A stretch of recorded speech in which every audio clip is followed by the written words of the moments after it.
Hello friends, ISPCS के study platform पे आप सभी का एक बार फिर से स्वागत है। तो जैसा कि आप सभी को मालूम है कि इस प्लेटफॉर्म पे घटना चक्र पॉलिटी की एक सीरीज़ चल रही है जिसकी आज लास्ट क्लास है।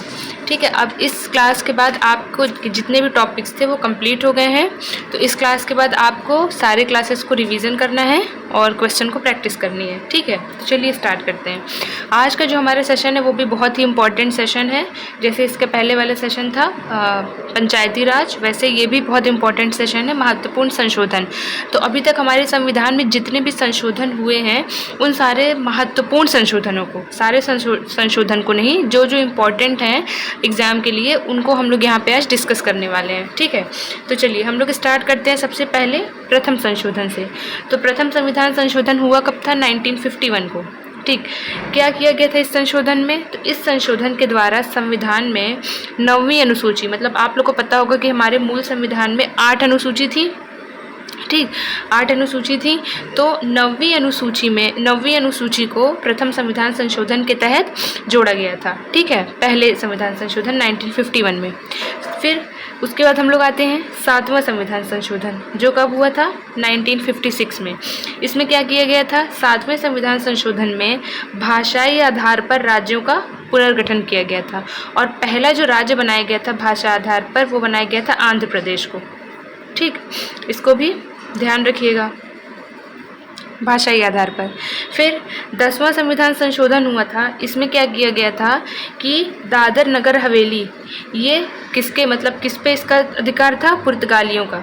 ठीक, तो दादर नगर हवेली को भारत में शामिल कर लिया गया और उसको केंद्र शासित प्रदेश का दर्जा दिया गया। कौन से संविधान संशोधन के तहत? 10वें संविधान संशोधन के तहत।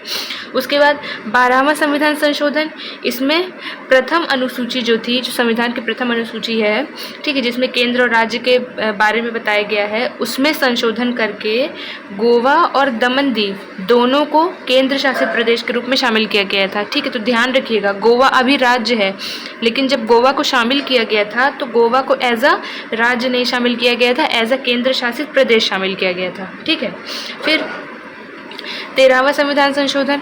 13वें संविधान संशोधन में नागालैंड को, ठीक, इसकी डेट भी याद रखिएगा, 13वें संविधान संशोधन 1962 में हुआ था। इसमें नागालैंड को राज्य का दर्जा दिया गया था।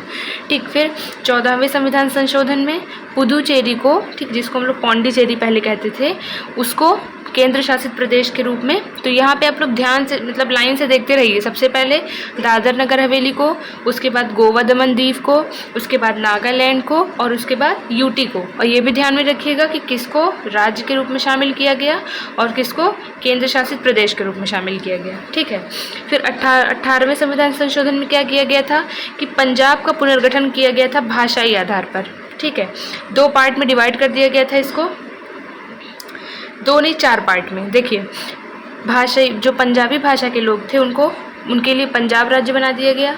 जो हिंदी भाषी के लिए लोग थे उनको हरियाणा।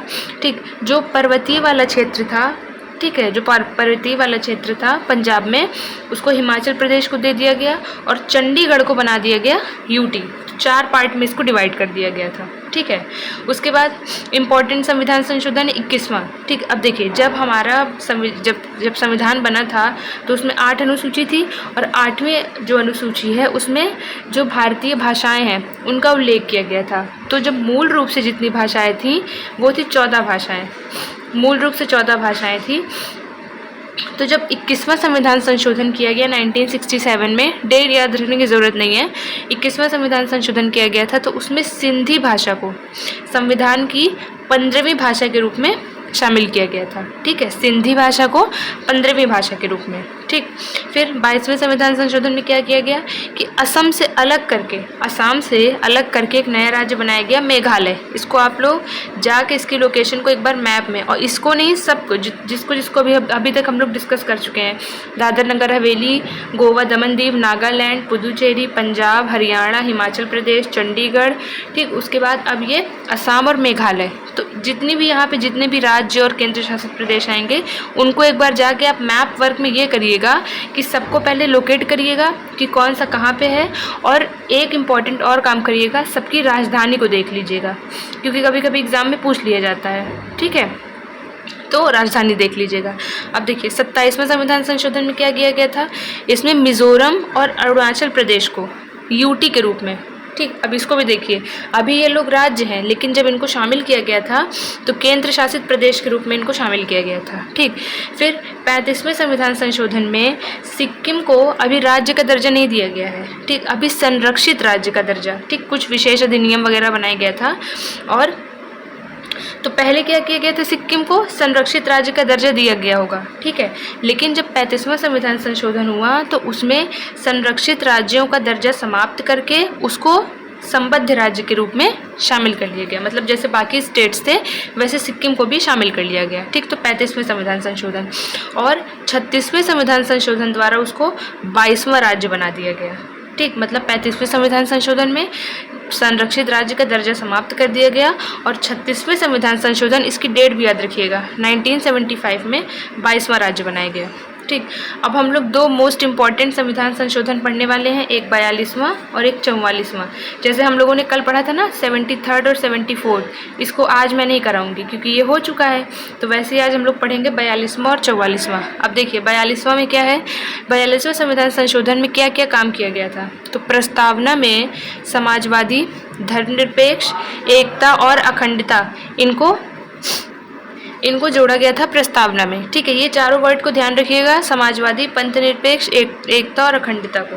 उसके बाद जितने भी डीपीएसपी थे, जितने भी नीति निर्देशक तत्व थे, उनको मूल अधिकारों पर सर्वोच्चता दे दी गई, ठीक है। मतलब अगर दोनों में कॉन्फ्लिक्ट हो गया तो डीपीएसपी को सर्वोच्चता दे दी जाएगी, ठीक। फिर जो 10 मौलिक कर्तव्य थे मूल संविधान में तो थे नहीं, इनको 51 का के तहत, ठीक।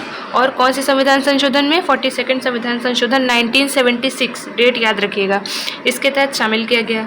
फिर संविधान को न्यायिक परीक्षण से मुक्ति दे दी गई, ठीक। फिर लोकसभा और विधानसभा की अवधि को 5 वर्ष से बढ़ाकर 6 वर्ष कर दिया गया, ठीक। अभी भी हम लोग पढ़ते हैं ना कि 5 वर्ष का है, तो इस संविधान संशोधन के द्वारा 5 वर्ष से बढ़ाकर 6 वर्ष कर दिया गया था, ठीक है।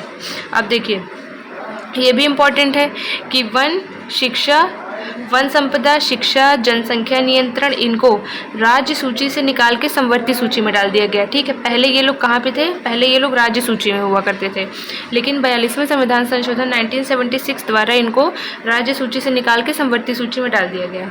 फिर उसके बाद ये भी इम्पॉर्टेंट है कि राष्ट्रपति को मंत्रिपरिषद और प्रधानमंत्री की सलाह पर कार्य करने के लिए भी कहा गया, किस संशोधन के द्वारा, तो 42वें संविधान संशोधन। ये इसके कुछ इंपॉर्टेंट पॉइंट्स थे।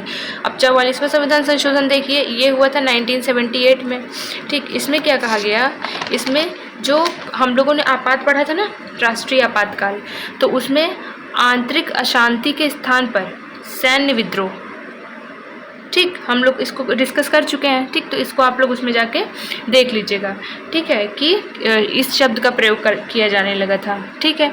उसके बाद संपत्ति के अधिकार को मौलिक अधिकार से हटा करके विधिक अधिकार, मतलब कानूनी अधिकार बना दिया गया। ये भी पूछा जाता है कि संपत्ति के अधिकार को मौलिक अधिकार से हटाकर कानूनी अधिकार किस संविधान संशोधन के तहत किया गया था, तो 44वें संविधान संशोधन।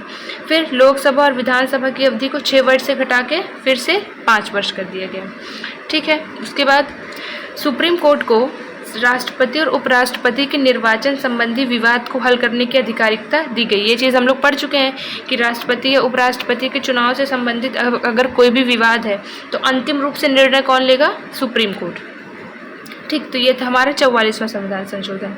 उसके बाद 52वें संविधान संशोधन में 52वें संविधान संशोधन में ये इसकी भी डेट याद रखिएगा 1985। इसमें 10वीं अनुसूची जोड़ी गई थी।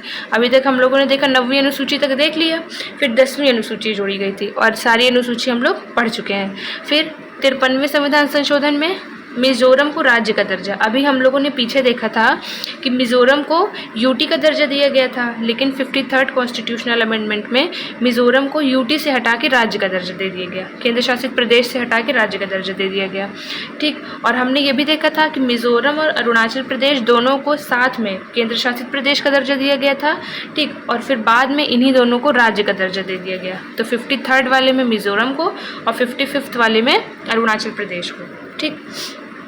उसके बाद देखिए फिर उसके बाद है हमारा 56 कॉन्स्टिट्यूशनल अमेंडमेंट में गोवा को राज्य का दर्जा दे दिया गया और दमन दीव को यूटी ही रहने दिया गया। अभी हम लोगों ने देखा ना पहले कि गोवा और दमन दीव को यूटी का दर्जा दिया गया था, केंद्र शासित प्रदेश का, लेकिन 56वें संविधान संशोधन के द्वारा गोवा को राज्य बना दिया गया और दमन दीव को केंद्र शासित प्रदेश ही रहने दिया गया। ठीक, फिर ये भी मोस्ट इम्पॉर्टेंट 61वां संविधान संशोधन 1989, इसमें मतदान के लिए जो आयु सीमा है उसको 21 वर्ष से घटाकर 18 वर्ष कर दिया गया। ठीक है, अब देखिए 69th कॉन्स्टिट्यूशनल अमेंडमेंट में क्या हुआ था, ये भी इम्पॉर्टेंट है। इसमें दिल्ली को राष्ट्रीय राजधानी क्षेत्र बनाया गया। ठीक, 70वें संविधान संशोधन में ये हम लोग पढ़ चुके हैं। जब हम लोगों ने राष्ट्रपति का निर्वाचक मंडल के बारे में हम लोग पढ़ रहे थे तो उसमें हम लोगों ने देखा था कि सिर्फ 2 ही केंद्र शासित प्रदेश हैं जिनको राष्ट्रपति के निर्वाचक मंडल में शामिल किया गया है। कौन कौन से? दिल्ली और पुदुचेरी क्षेत्र की विधानसभाओं के सदस्य को राष्ट्रपति के लिए निर्वाचक मंडल में शामिल किया गया है, ये हम लोग पढ़ चुके हैं। फिर 71, ये इम्पॉर्टेंट है। देखिए अभी हम लोगों ने देखा था ना कि सिंधी को 15वीं भाषा के रूप में, अब 71 कॉन्स्टिट्यूशनल अमेंडमेंट में कुछ और भाषाओं को जोड़ा गया, जैसे कोंकणी, नेपाली, मणिपुरी। ठीक, तो वो 15 थी, 16, 17, 18 भाषा हो गई। 71 कॉन्स्टिट्यूशनल अमेंडमेंट 1992। अब ये तो हम लोग पढ़ चुके हैं कि 84th जो कॉन्स्टिट्यूशनल अमेंडमेंट था उसमें लोकसभा और विधानसभा की सीटों की संख्या में 2026 तक के लिए कोई परिवर्तन नहीं किया जाएगा। ठीक, जो भी सीटों की संख्या है वो 2026 तक एज इट इज़ रहेगी, उसके बाद उसमें परिवर्तन किया जाएगा। फिर 86 कॉन्स्टिट्यूशनल अमेंडमेंट के तहत क्या किया गया, इसका डेट याद रखिएगा, 2002। 6 से 14 वर्ष तक के बच्चों के लिए अनिवार्य और निःशुल्क शिक्षा को मौलिक अधिकार के रूप में मान्यता दे दी गई। ठीक, पहले मौलिक अधिकार नहीं था, ये पहले ये मौलिक कर्तव्य था, फिर इसको निकाल के कहाँ डाल दिया गया, मौलिक अधिकार में। फिर 92nd कॉन्स्टिट्यूशनल अमेंडमेंट 2003 में हुआ था। इसमें बोडो, डोगरी, मैथिली और संथाली, इन भाषाओं को, तो टोटल भाषाएं कितनी हो गई, 22। पहले हम लोग सिंधी पढ़ा, हम लोगों ने सिंधी थी 15वीं भाषा।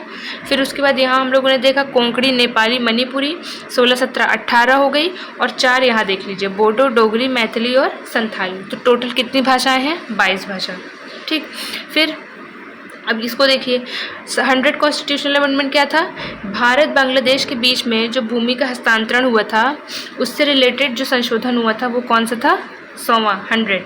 101 में जीएसटी लागू हो गई थी, मतलब 101 संविधान संशोधन करके जीएसटी को लागू किया गया। 102 संविधान संशोधन करके राष्ट्रीय पिछड़ा वर्ग आयोग का, ठीक, ओबीसी आयोग का गठन किया गया।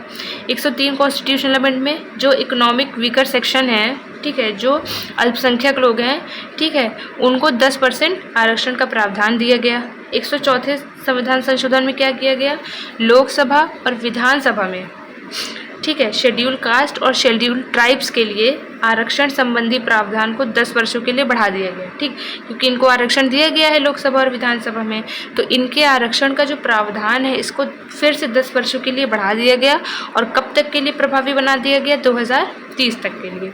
ठीक, साथ ही जो आंग्ल भारतीयों का आरक्षण था लोकसभा और विधानसभा में उसको भी समाप्त कर दिया गया। तो ये था हमारा इम्पॉर्टेंट जितने भी संशोधन हुए थे। इसके साथ ही हमारी ये पॉलिटी की आज लास्ट क्लास थी। तो आई होप कि ये सीरीज़ आपको बहुत अच्छी लगी होगी। तो इस सेशन को लाइक कर दीजिएगा, ठीक है, पढ़ते रहिए, प्रैक्टिस करते रहिए। Thank you.